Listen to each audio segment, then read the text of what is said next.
Hi, this is Berkowitz. I'm here with my dear friend Doug Hooley, and hopefully we'll be getting to be even more and more friends.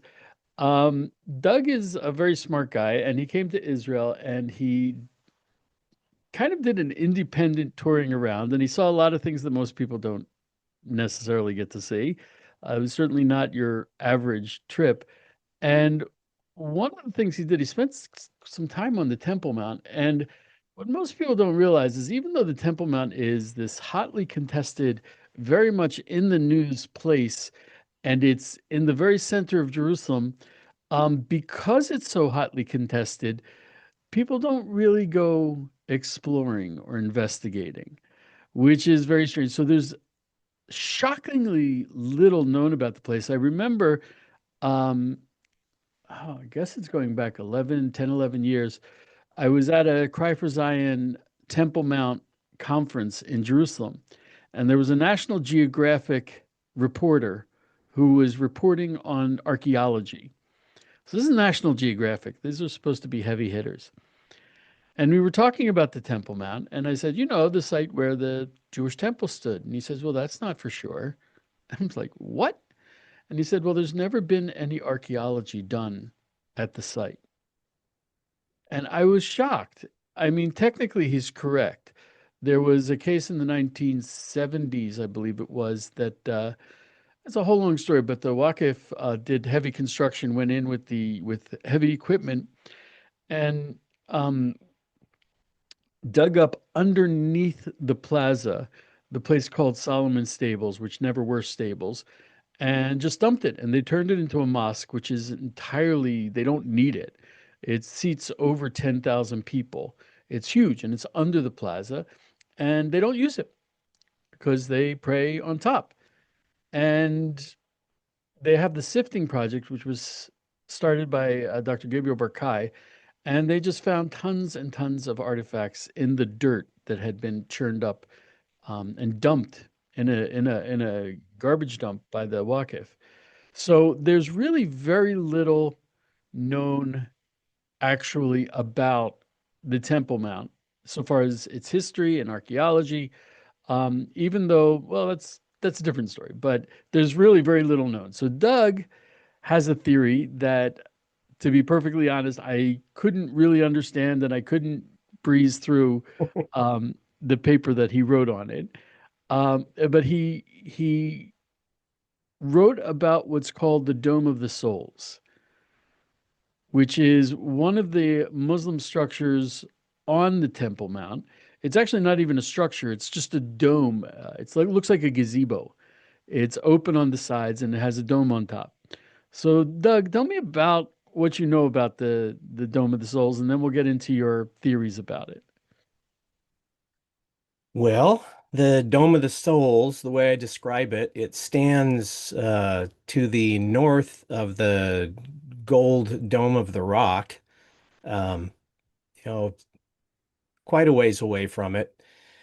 And I describe it like David standing in the shadow of Goliath. It's just a small dome, like just a little over 10 feet across. Yeah, it looks like an afterthought, something like modern, like just, shade rest stop kind of thing. Yeah, it's a big mystery to a lot of people. And I think that it stands over the threshing floor um, that David purchased from the Jebusite guy. Was it Ornan or is it Orna, something like that? I don't remember. Yeah, for full price. And that's where he said that the temple or the altar needed to be purchased. So Just it's I not want the, to just as a note of clarity, when you called it the threshing floor, one of the names for the Temple Mount is the goren. A goren is a threshing floor. It's actually for farmers. It was a very specialized piece of land because a goren is where what they thresh is they would take the wheat and they would put it down on a hard, flat surface, um, clean, flat rock, and they would pound it or drive heavy things over it and it would separate the wheat kernels from the wheat stalks. And then they would toss that up in the air. It had to be an open, airy place. They would toss it up in the air, and the wind would come along and it would blow away the chaff, and the kernels of wheat would fall straight down. So it was how you took away the chaff from the kernels of wheat, and you'd be left with the good part of the wheat. And since it was so specialized, it had to be hard and dry. It had to be open and airy. It was a very specialized piece of land.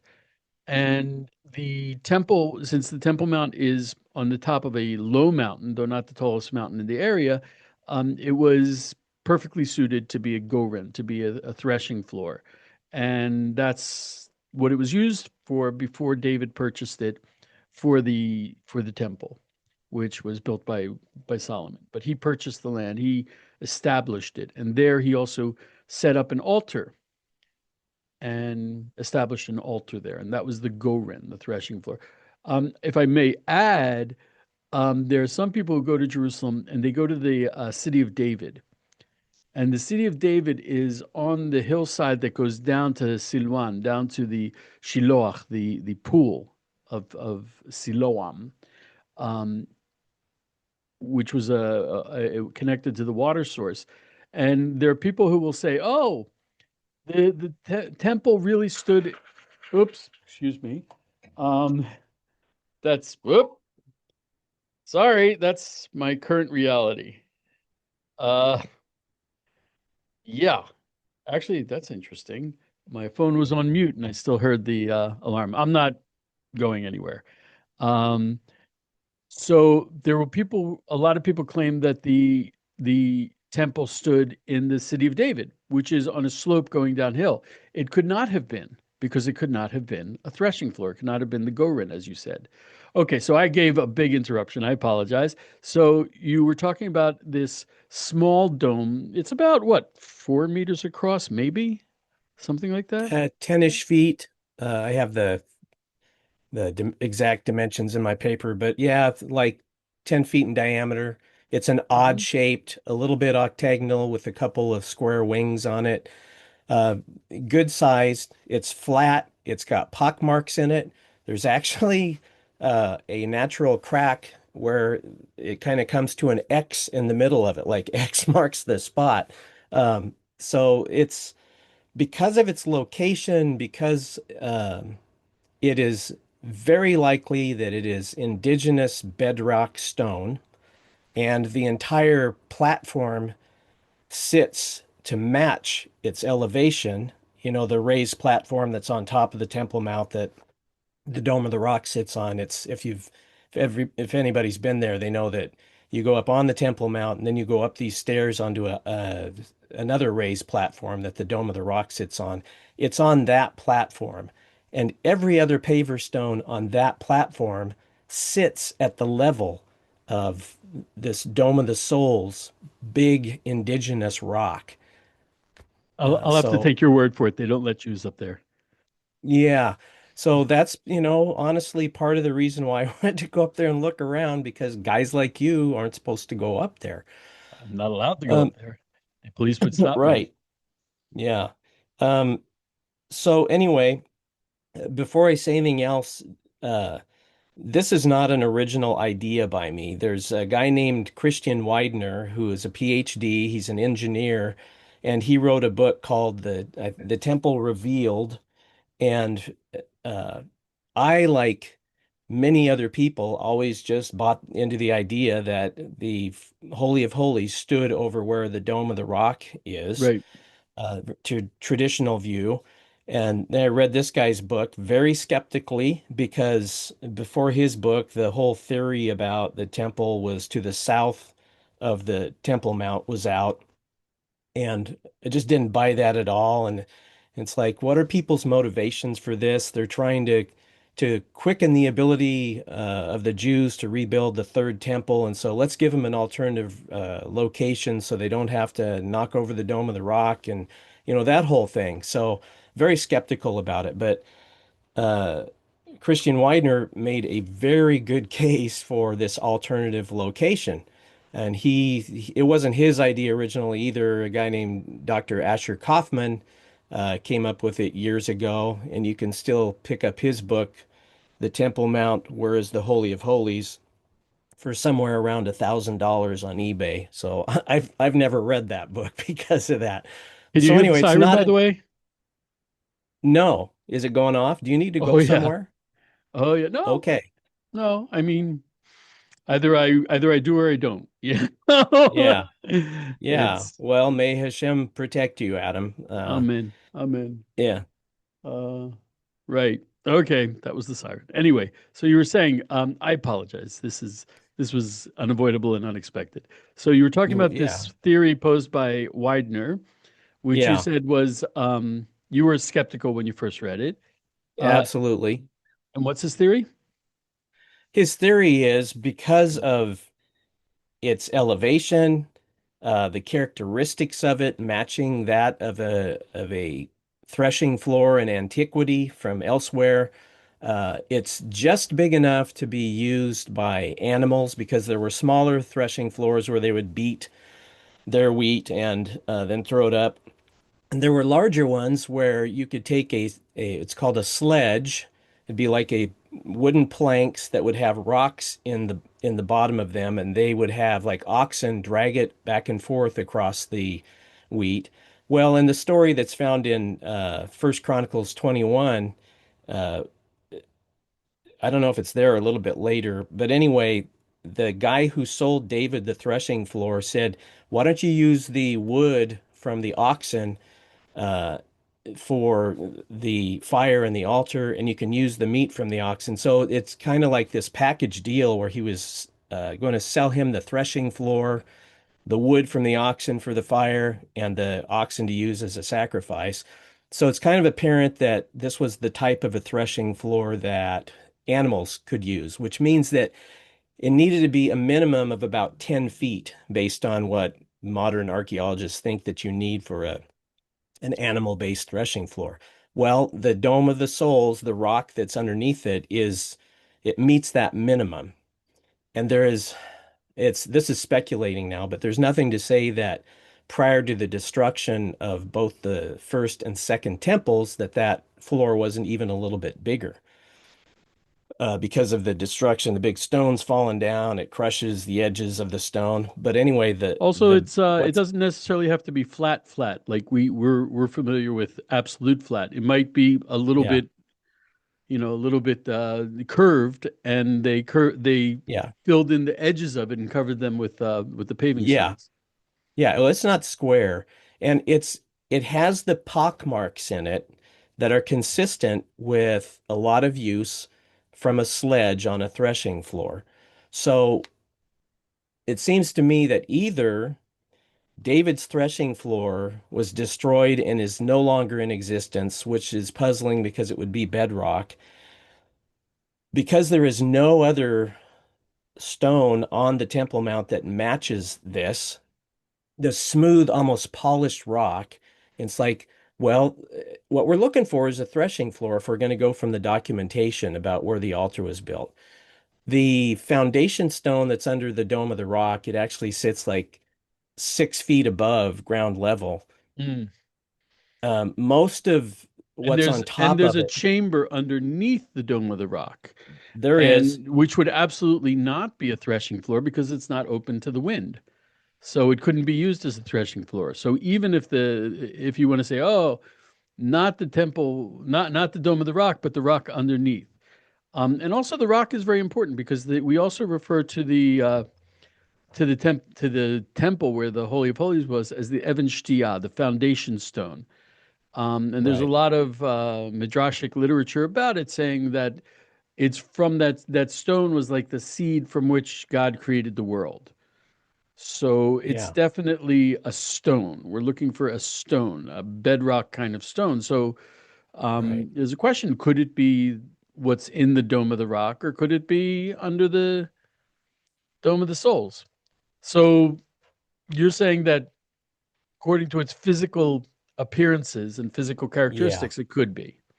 Yeah, so we start with the threshing floor, which back to the foundation stone, which is under the Dome of the Souls. On the top of it, there are obvious human carving marks because it's a historical fact that the Crusaders were chipping away at it to take home souvenirs.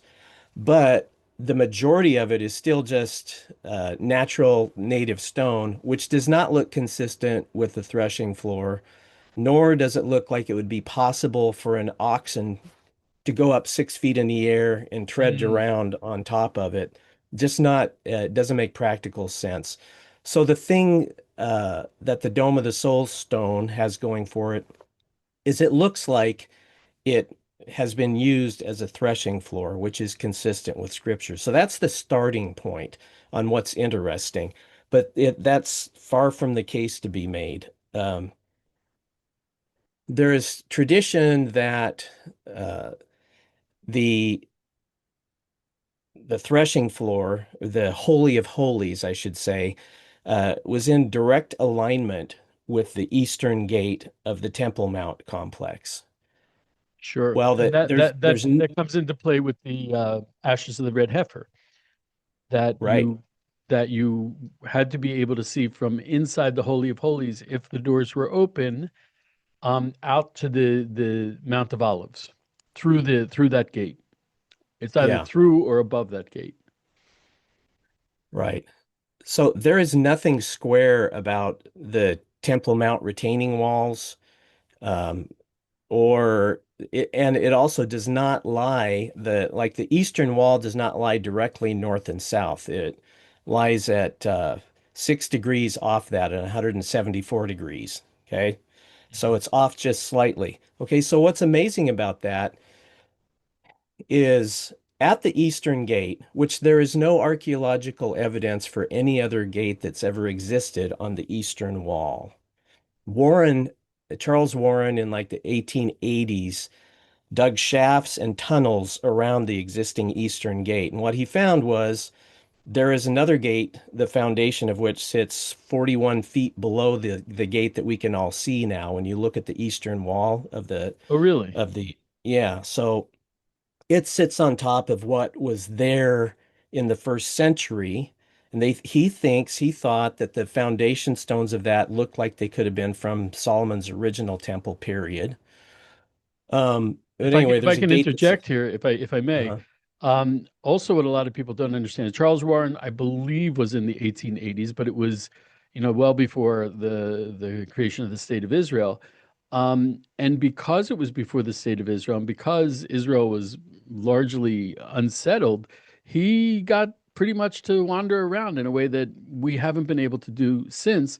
And he right. discovered that the Temple Mount is just honeycombed with passages and tunnels and chambers. A couple years ago, they have like little street cleaning trucks that the Waqf drives around up there to clean the pavement, and one of them fell through the paving stones on the Temple Mount, and there was a tunnel underneath. And the archaeologist I spoke to him, Sachi Dviri, and he was like, "Oh my gosh, this is like first, second temple, maybe first temple." He was all excited, and then the next day, the Waka filled it in with concrete, and he was crying, literally crying on the phone, because Yeah. he's an archaeologist, and they were just covering archaeology with concrete, but we don't know. We know that there are um passageways, tunnels, and chambers, but we've never been able to. Solomon's Stables was huge and it was just full of refuse, and they shoveled it out, and it was all full of artifacts from the temple. So that's the situation there. So Charles Warren had a very rare opportunity in the 1880s to actually walk around and poke around in ways that we haven't been able to do since. So Yeah, he created quite a map of all of the cisterns, not all of them, but at least some of the cisterns and tunnels underneath the Temple Mount. And it's pretty fascinating. So you're right, it's like honeycombed underneath there. And I have a yes. feeling he just kind of scratched the surface on what's underneath there. Um, so you've got this eastern wall that sits 6 degrees off center. The amazing thing is that the eastern gate and the gate that sits underneath the one that you can see now sits at exactly a 90-degree right angle to the Dome of the Souls. It is Mm. directly in line with the Dome Which of the means it's Souls. which means it's not directly in line with the Dome of the Rock. Yeah, nowhere near it. And so Christian Widener, he did something that I thought was pretty fascinating. He's an engineer, and so he took like 2 meter chunks and he made a grid pattern and figured out the odds of what are the odds that the Dome of the Souls or the Dome of the Spirits sits at exactly this right angle directly in line with the Eastern Gate. And there is a 0.07% chance that that has occurred randomly, that this slab of smooth indigenous stone, unique to the Temple Mount, sits exactly in line there, 0.07. In other words, there is a 99.93% chance that it is by design.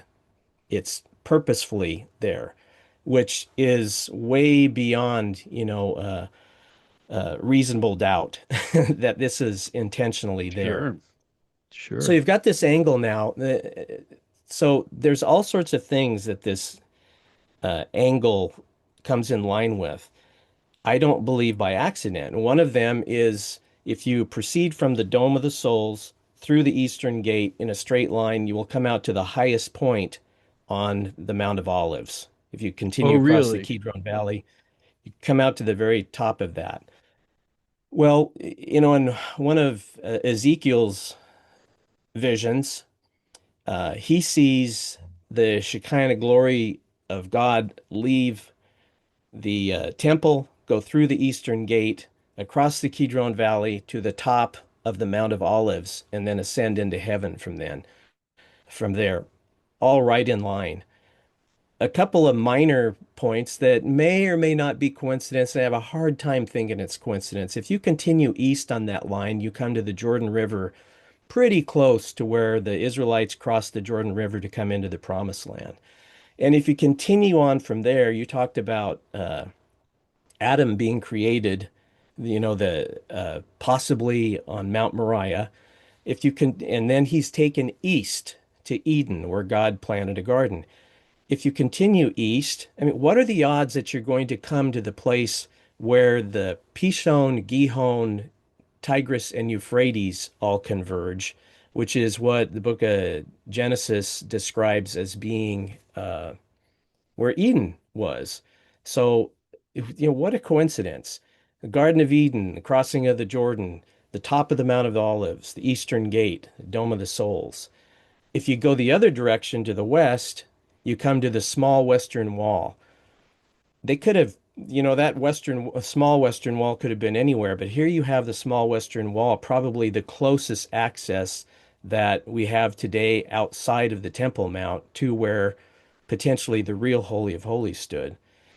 And then finally on this axis, and there may be more, but for those Christians who might be watching who would be interested in this, you keep going to the west and you come exactly across the Church of the Holy Sepulchre where Jesus was crucified. So this line, this 84-degree line reads like the Bible stories, from Genesis through the New Testament.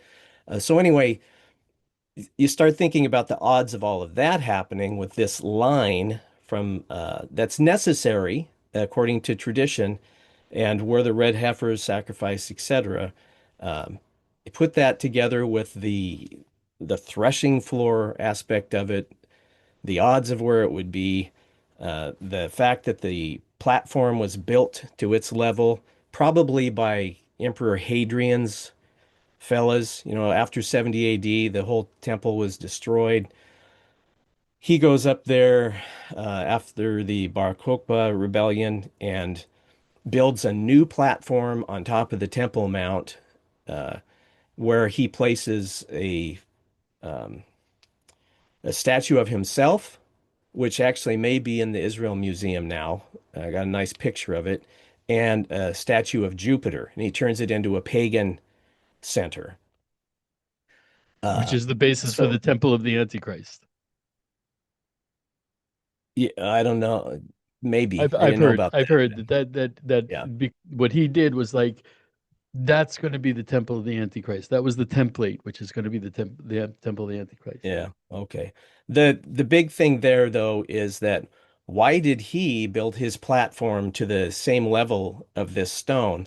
It it makes it seem like, well, you're not going to chip away at this thing and knock it down to the level below it. You're gonna, if you're an engineer in the second century, you're probably going to look around and say, well, that rock isn't going anywhere. Let's build our platform up to that level. So there is a lot of circumstantial evidence that supports this Mm. stone being the actual place, much more so than the stone under the Dome of the Rock, which is essentially based on tradition. Yeah, I, A I also tradition, I heard a story that you might find very interesting that the person who built the Dome of the Rock in around 688, 690 CE was Caliph Abd al-Malik. And I heard a story that he came and he wanted to build it's not a mosque. It was built as a shrine to Al-Quds, the Holy of Holies. And when he was looking for it, he asked a Yemenite Jew where was the Jewish Holy of Holies, and he said, "Oh, it was right here." So he built the Dome of the Rock. He was using all the broken stones and broken pieces from the temple, from the second temple, but so he built the Dome of the Rock. And it said there's a story that the Yemenite Jew, who was a convert to Islam, not necessarily willingly, but he was a Muslim, and he lied.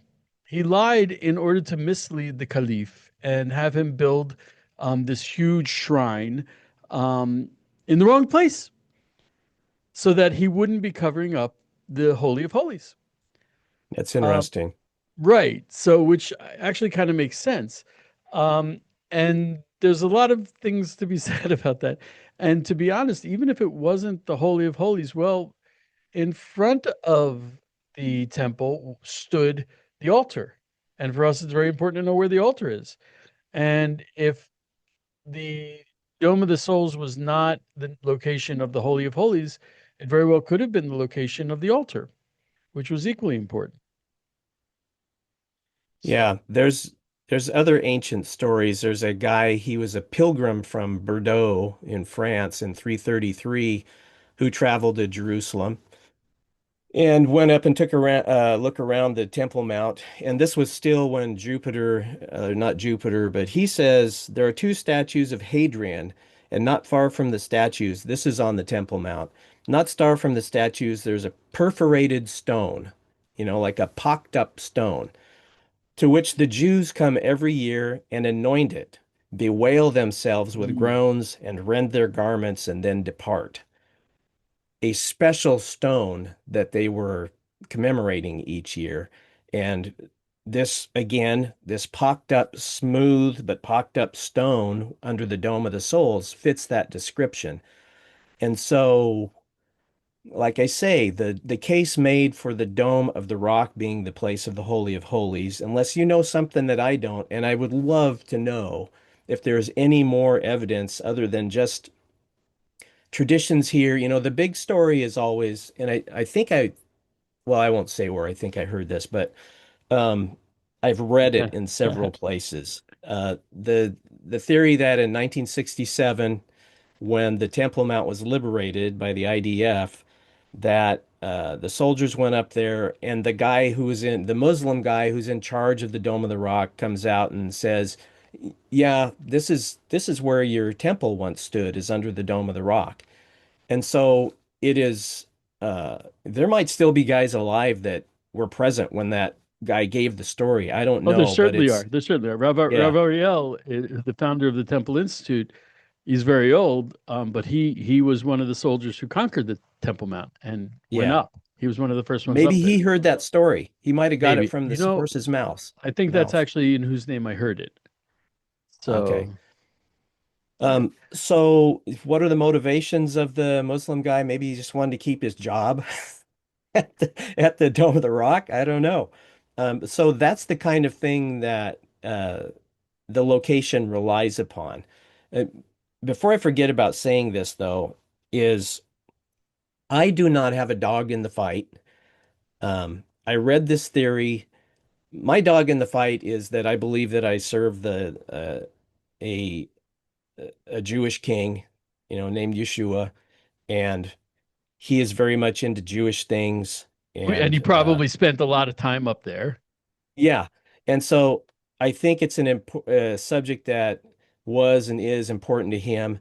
And so vicariously, it's important to me. That's my interest in it. But it's not going to be my temple. Well, of course, it will be in one sense, but it will be the Jewish temple. It is, I can't ever,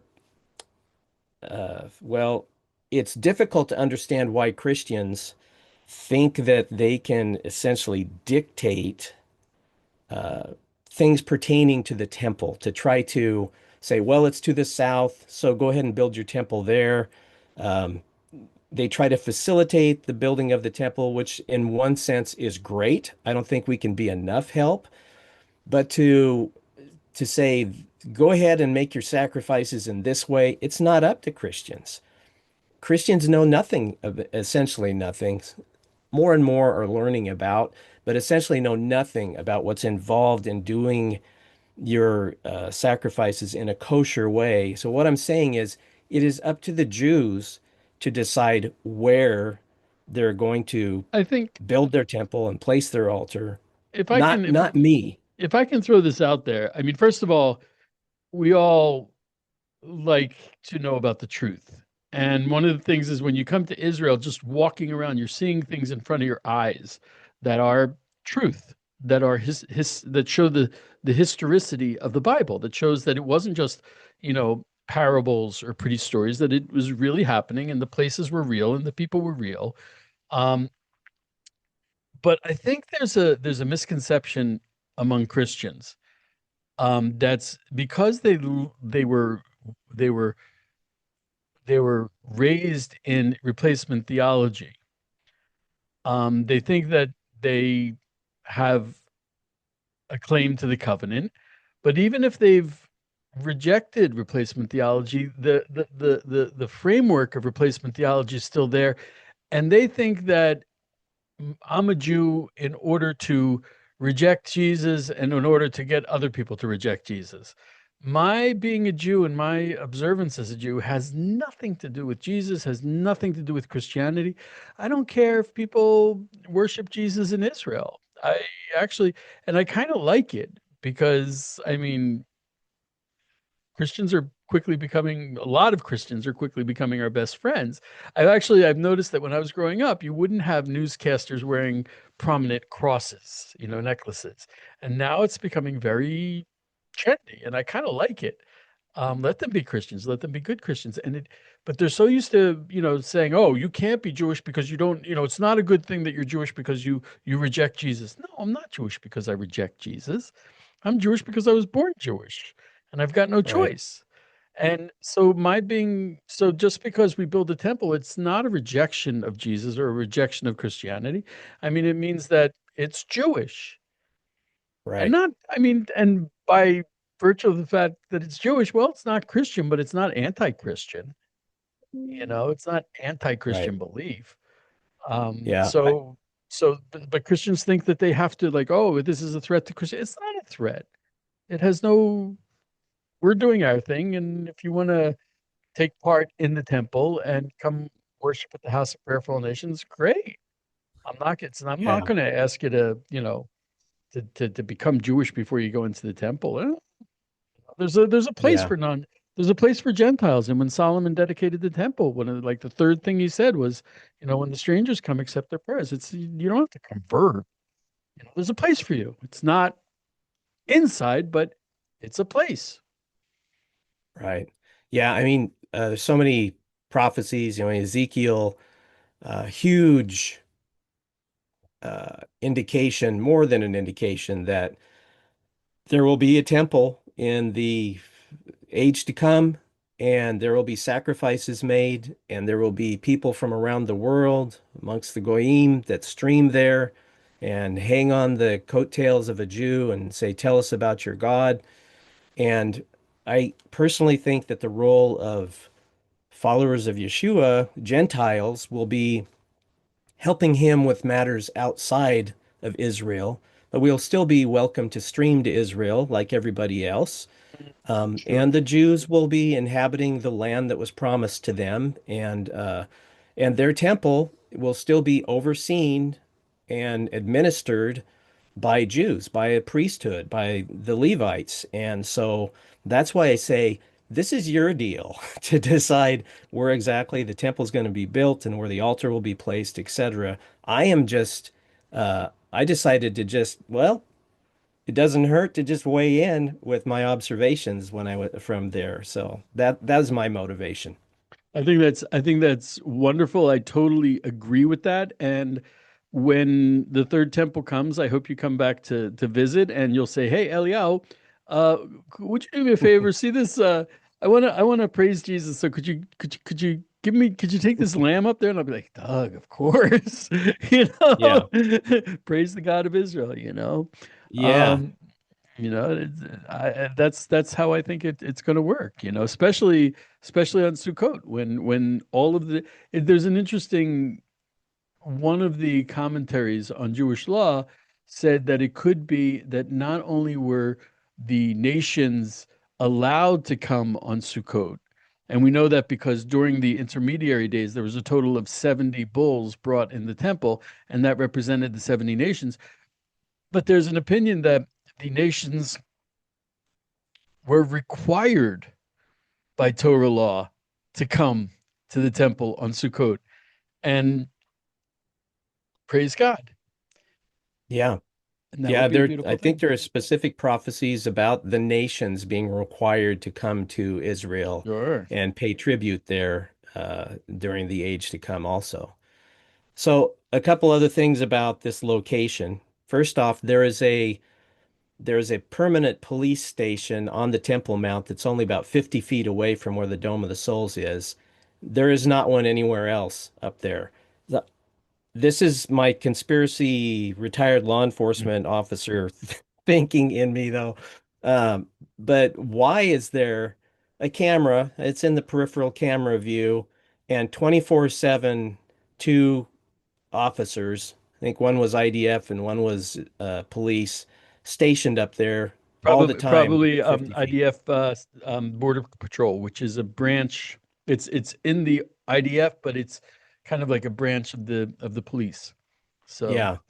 So you don't see them. I mean, you'll see them wandering around here and there. And there's, of course, a whole bunch of them over by what is it, the Morocco Gate, where the Gentiles or anybody else can enter besides Muslim. So there's quite a few over there. At each of the Mugabe, it's the gates that you Mugabe can, gate. yeah, It's the Mugabe okay, gate. you can, all of the exit gates, there's usually like at least three or four uh, officers stationed there to make sure nobody's going in the wrong way. And so there's a big police presence on the Temple Mount, but Sure. on it itself, there is a station that is suspiciously located very close to this site. Uh, and I imagine, well, yeah, that's what it is. I imagine it may be because there are people in the upper echelons that might think that one day, if the Muslims think that, well, maybe this is their actual spot, that like they did in the 90s, they bring in the backhoes and they start digging stuff up illegally and making a big mess out of things. And so I wrestled with, do I really want to call any more attention to this site possibly being where the Holy of Holies was, just because of that fact that um, the Well, Jews may need to act fast if the word gets out and it becomes the more dominant theory of where the Holy of Holies so was. so let me throw something out there. Um, we're not just talking about the Holy of Holies and the future altar and temple. Um, the Ark of the Covenant. Yeah. We have a written tradition. Where's the Ark of Covenant now? When Solomon built the temple, he prepared directly underneath the place of the Holy of Holies. He prepared a shaft with an alcove to hide and store the Holy of the Ark of the Covenant. And there's a tradition, I think, I'm not sure if it's written in the Talmud, that that well, several decades before the destruction of the Second Temple, they knew what was coming and they hid the Ark of the Covenant in that alcove and sealed it up. So if that's true, and if the Dome of the Souls what is the place where that shaft was, it was the place of the Holy of Holies, then the Ark of the Covenant is still there directly underneath it. Yeah. X And marks the spot. no one has ever checked that out. No, because no one's Right. ever been allowed to go there. And we've never even checked underneath the Dome of the Rock. And we know for a fact that there's the chamber underneath the Dome of the Rock. It's like a natural rock chamber that was hollowed out some more. And there's actually a cover to a shaft that that's there that goes further down that no one's ever been down. So it's I know it sounds crazy that all of this has gone unexplored, but just opening up that cover would create an international incident. You know, Right. it's Yeah. it would create an intensified war with Iran, Greece, Turkey, everyone. Yeah. So we don't do that. So Also, some other, if I go may, one ahead. more point. Um, one of the first times I got a tour of the Temple Mount, I went with an older Shami lady, an older woman, um, who came from a family that has been in Jerusalem countless generations. Um, Very interesting lady. And when we went to pray the afternoon prayers at the Western Wall, she stood back from the wall. And we asked her about it. She stood back several meters and she said, well, in her family tradition, they knew where the base of the Western Wall was. And it wasn't where the flagstones connect to the Western Wall. She said the Western Wall is not perpendicular. It's built at an angle to make it more stable because it's a big wall of rock. So you don't want it to be straight up and down. You want it to angle out a little bit, make it Right. wider at the bottom than at the top. And as a result, if you stand right next to the Western Wall, you're actually standing on top of the wall. And she said, That's and true. that's disrespectful. That's disrespectful. So she had that an oral tradition in her family. And the Western Wall before 1967 was actually the plaza next to the Western Wall was much higher. So they didn't realize that it actually was slanted until they dug further down to establish the Western Wall Plaza. But now we know that the base of the Western Wall is actually several meters out. And that she knew from an oral tradition. Um, this is something, every Jew in the world has been facing towards the Temple Mount when we pray 3 times a day for 2,000 years, and even before when the temples were standing. So it's not the kind of thing that it's like, oops, where was it yesterday? We've known Right. precisely for 2,000 years. There's no questions. Yeah. So, and if you learn the Talmud even more so, you see there's a dispute about how big the courtyard in the temple was, and the two different opinions. The difference is an amah, one forearm. That's the difference between the two opinions. And we're talking thousands of years later. We know within half a meter how big the courtyard in the temple was. That's, we don't know precisely how tall the World Trade Center was. If you look it up, Right. there's some pretty big differences in what they thought it was. But we know the temple precisely how big it was. We know precisely where it was. And we know a lot of other things that, it was slanted. So I don't know. Yeah. Yeah, that's fascinating about the wall sloping out. I think they say that each stone is about 1 centimeter further in than the one it rests on. And so, yeah, you go a distance of 60 feet and you're quite a ways off from where you were. Right, right. So, some You can other see that, things that are, go ahead. and you can see that there's places where they have shafts going down to the base where you can look in and you can see that it's actually slanted. Yeah. Well, the tunnel tour that I took, you can feel the one stone is further in than the one that's underneath it. So other fascinating things about the location of the Dome of the Souls or Dome of the Spirits. I covertly took measurements of the slab when I was up there. I took readings from GPS of exactly where I was at, so I could get elevations of these different Wow, places. you're a wild man. Yeah. You Yeah, did. I uh, I may or may not have went to a couple places that I shouldn't have um, in some people's eyes, but anyway, I got all these measurements, and so I was interested to know about this line, this 84-degree line, after you exit the Temple Mount, because of some work that you've done with Rabbi Josh Wander. You've had a video where you were up on the Mount of Olives at, I think it was Dominus Flevit Church, Right, right, right, and right. um, talking about how that was a possible place where they killed and burned the red heifer.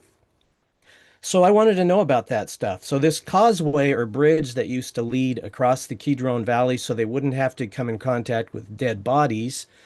Um, if you go to the bottom of the gate that is 41 feet underground, you come to a certain elevation. And if that bridge was level, then you should be able to go to the opposite side of the Kidron Valley at that elevation and know approximately what elevation that it came out to. And if it was in line with this 84-degree angle, then you should know approximately back and forth where that bridge came out to. So I figured out where that was at, and it actually is on the grounds of the Church of Mary of Magdala, which is a short distance. They are next door neighbors to Dominus Flevit Church. When we went to the Dominus Flevit Church, we talked to the monk there from Poland, and he let us go up in the residential part of the place. And I noticed down off to the northern side of their property, there is a pathway that has a bunch of steps and plateaus. And he told us that, well, that is the actual uh, probable route that the ancient road came down from the Mount of Olives from Bethpage on Mm. that led down to the causeway that extended across the Kidron Valley, which makes much more sense. He says the one that all of the pilgrims come down on Palm Sunday, was actually determined not by archaeology or tradition, but by property lines. So Mm. they couldn't walk through people's property, and they chose to go down the road, which could facilitate or accommodate a mass quantity of pilgrims marching from Bethpage over down around to Jerusalem. So anyway, the base of this path that goes up the hill starts off just to the east of the Church of All Nations, and it goes straight up the hill to the top of the Mount of Olives. So, uh, what there is on the property of the Church of Mary Magdala, which wasn't open the same day that we visited Dominus Flevit, so we had to hike back up there the next day, ring the bell of the great big huge green door, and gain access to the Russian Orthodox Church of Mary Magdala. There is an ancient Roman road that's on their grounds that has some steps and platforms going up the hillside, which is probably about where it actually, if it was all straight and level and about, I don't know, 50, 60 feet away from there, where the bridge going across the Kidron would have been. And then they would have taken a left-hand turn and went up this Roman road the rest of the way up to the top of the Mount of Olives, which goes right next to the place where you and Josh Wander were talking about, the Church of Dominus Flevit. All of these things right in exactly the same place, right where they should be if the Dome of the Souls is and the Eastern Gate are indicating to us where the Kidron Valley was crossed.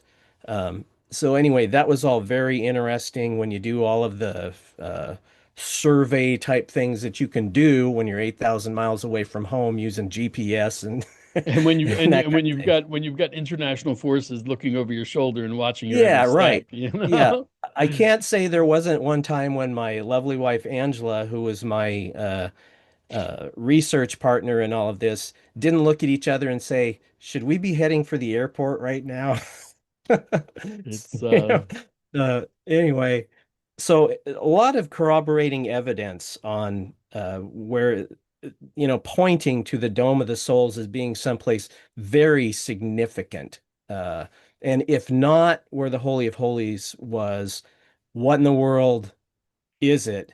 Could it be besides that? Why yeah, has it been given so much importance? The very name of it, the Dome of the Souls, well, first off, Dome of the Souls, Dome of the Spirits, it was originally called the Dome of Gabriel uh, in Arabic.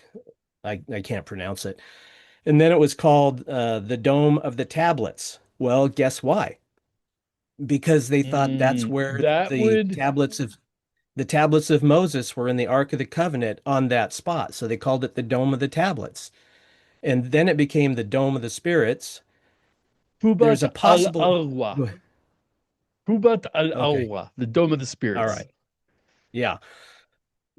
The Dome of the Spirits may have a connection with some Christian tradition, which says that just before Gula, before the return of Messiah, the souls cry out from beneath the altar, "How long, O Lord, until you come back and judge the inhabitants of the earth?"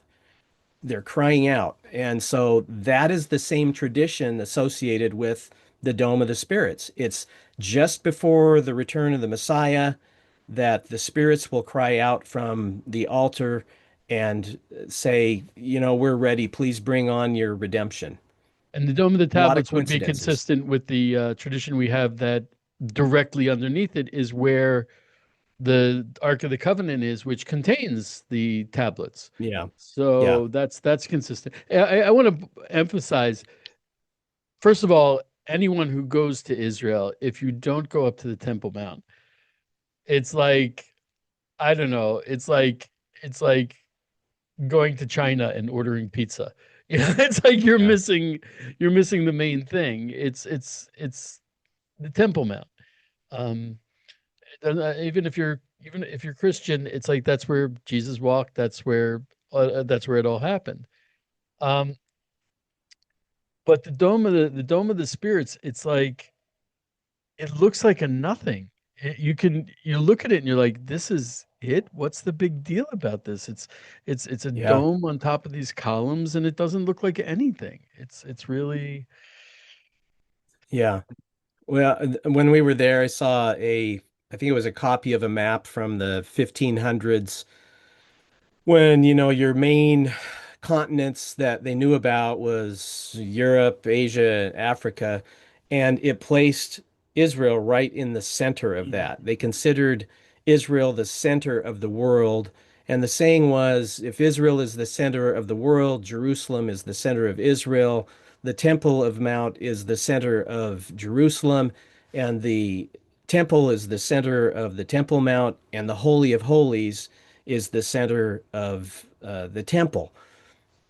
Most important place in the world, the center of the world, the center of the physical universe, I think is where the Holy of Holies once stood and right. the glory of God was. And I think that his presence, although maybe not in a pillar of a cloud or a dense cloud right now, it it still has a special presence there. You can feel Sure. it. It is weird how you feel it, but you can feel it. It is a very important and significant place to both Jews and Christians. Can I be really honest? Um, No. this is okay. This is going to be this may come out sounding a little bit critical. The Jews have always faced, even when the temple stood, we always prayed towards the Holy of Holies, there's a Mishnah that says, if you're outside of Israel, you face towards Israel. If you're in Israel, you face towards Jerusalem. If you're in Jerusalem, you face towards the Temple Mount. If you're on the Temple Mount, you face towards the Holy of Holies. So there's a focal for our praying. And then there's a question, well, if you don't know the directions, if you don't know where it is, which direction do you daven? And they say, well, the Shekhinah is everywhere. The Holy Presence is everywhere. Well, the Holy Presence is everywhere. Why do I have to pray in a certain direction? Well, we do pray in a certain direction, and it's towards the Holy of Holies. What's interesting is the Muslims, Muhammad, actually, they had, what do they call it? Um, oh, they have a name for it. I forget what it, oh, tip of the tongue. The direction they pray in. The and at first they prayed towards Jerusalem.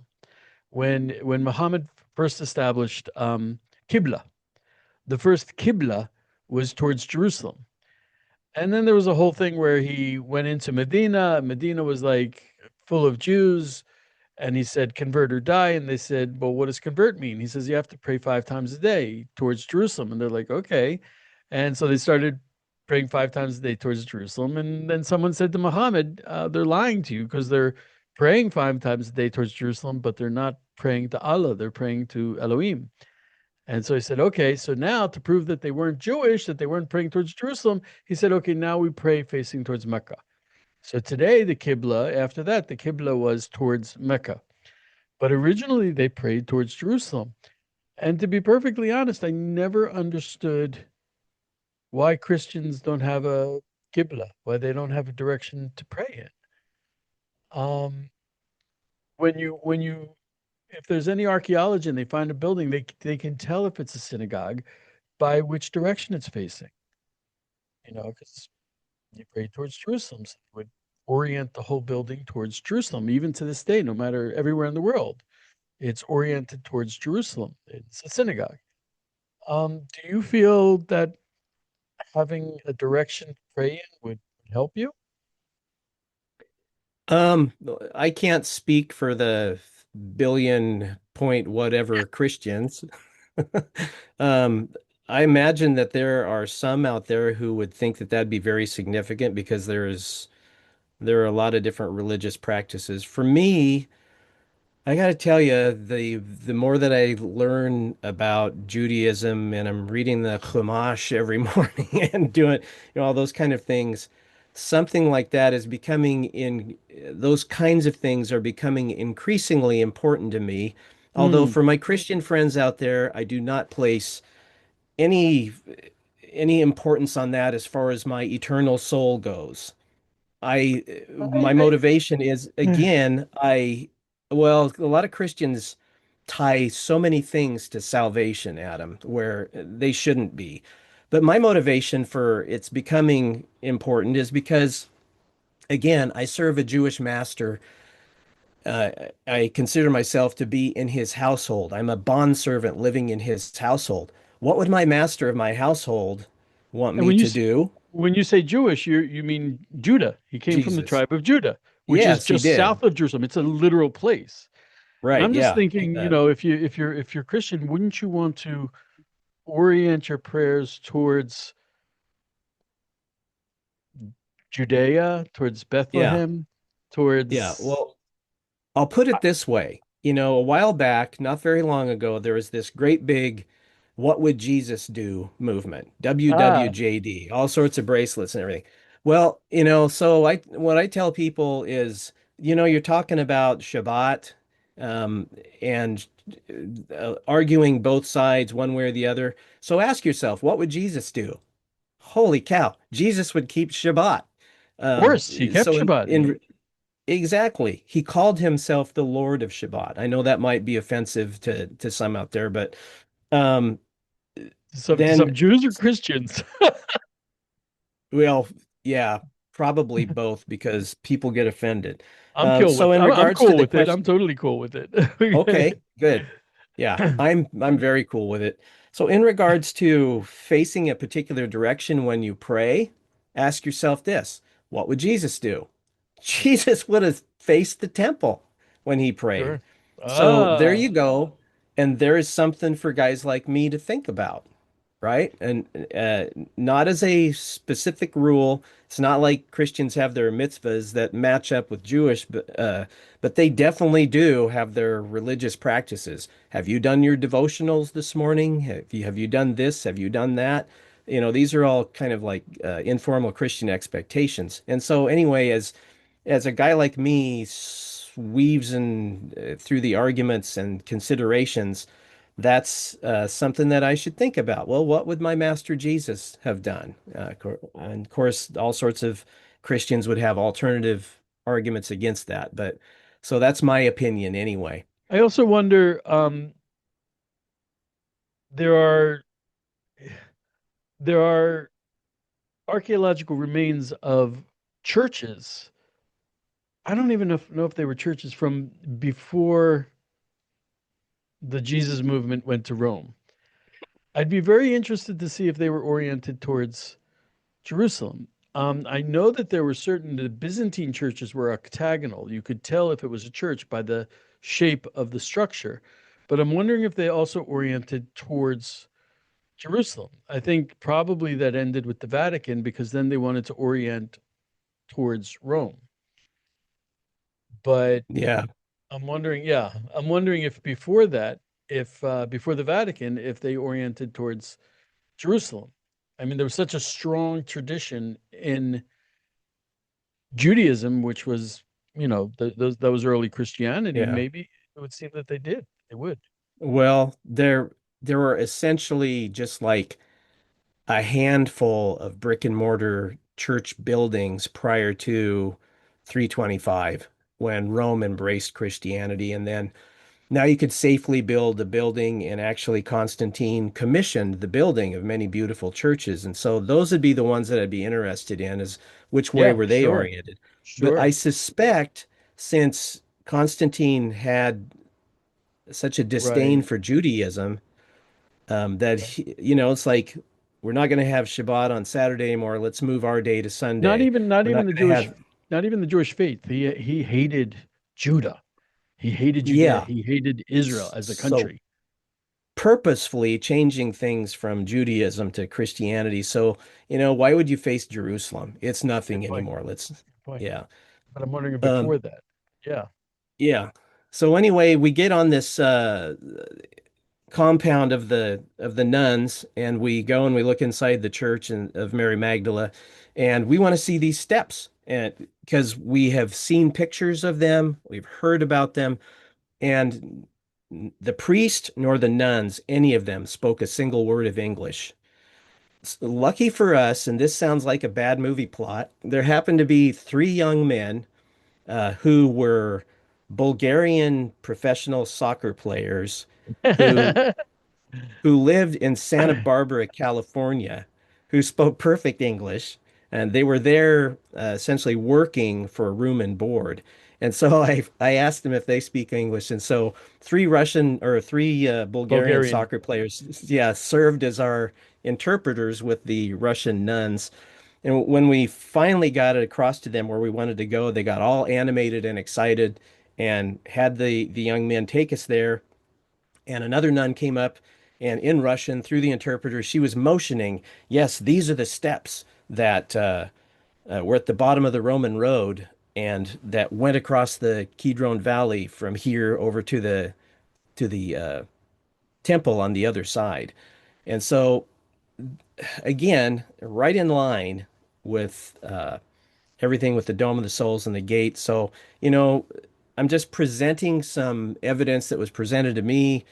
And so you all decide, you know, the Jews can take this for what it's worth, consider it, but I think that you could probably go up there tomorrow and not have to knock anything down Right. and be in the same place that the first and second temples did their sacrifices. This I, sits, if you look at this line on either side of it, it's parallel with the northern wall of the temple complex.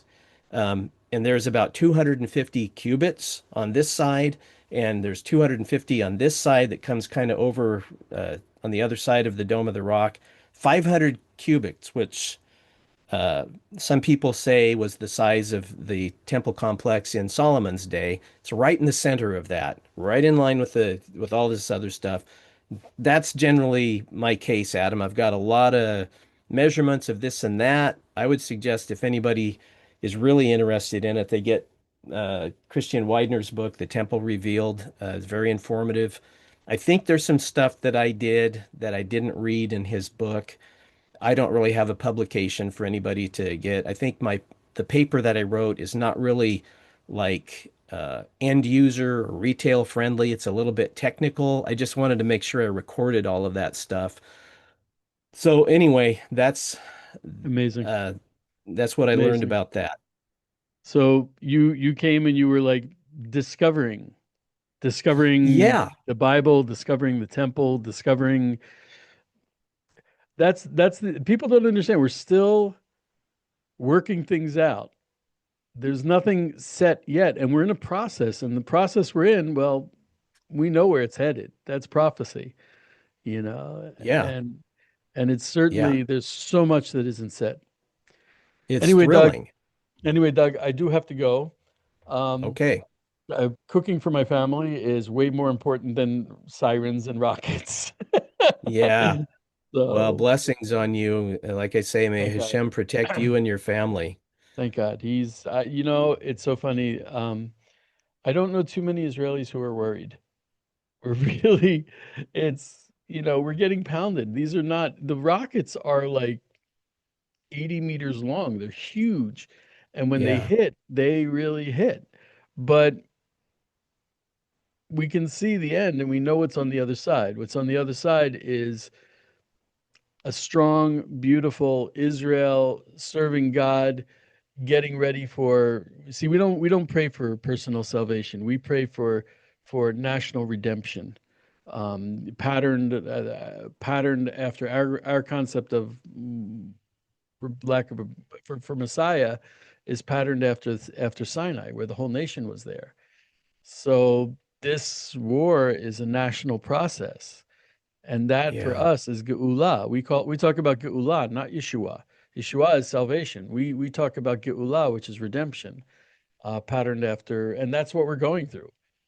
That's what we're going through. We are going through a remix of the Exodus from Egypt, where God yeah. is picking us up in His hands and bringing us to where we need to be. And you guys are uniquely tough. Toughness is in your DNA. You have been conditioned for toughness for the last 4,000 years. Dude, So, you never met my kids. Okay. well, they'll get there. I trust they'll get there. As a people, you're tough. This generation, they are the ones bringing it. They're bringing it down. They are tough, and they're doing it in happiness and unity, Yeah, really, really in happiness and joy. Even though, I look at my kids. This is a generation they went through COVID, and they've this is a 3-year war, and they're okay. They're okay with it. They're seeing and more Israelis are saying, "Wow, this is a Bible thing. This is God." I mean, yeah, when the war with Persia starts, just before Purim, it starts on the Shabbat that we're reading the portion about Amalek, right. know, which is Haman. It's like, we're living through Yeah, we're living through the prophecy right now. We really are. yeah, It's right yeah. there. Anyway, Doug, thank you so much. Be blessed. Let's It's been a find something pleasure. else to talk about and we'll do another video because I always learn when I'm talking. That's what's important. All right, brother. Take care. Thank you so much. Be blessed, y'all. And I hope you learned something.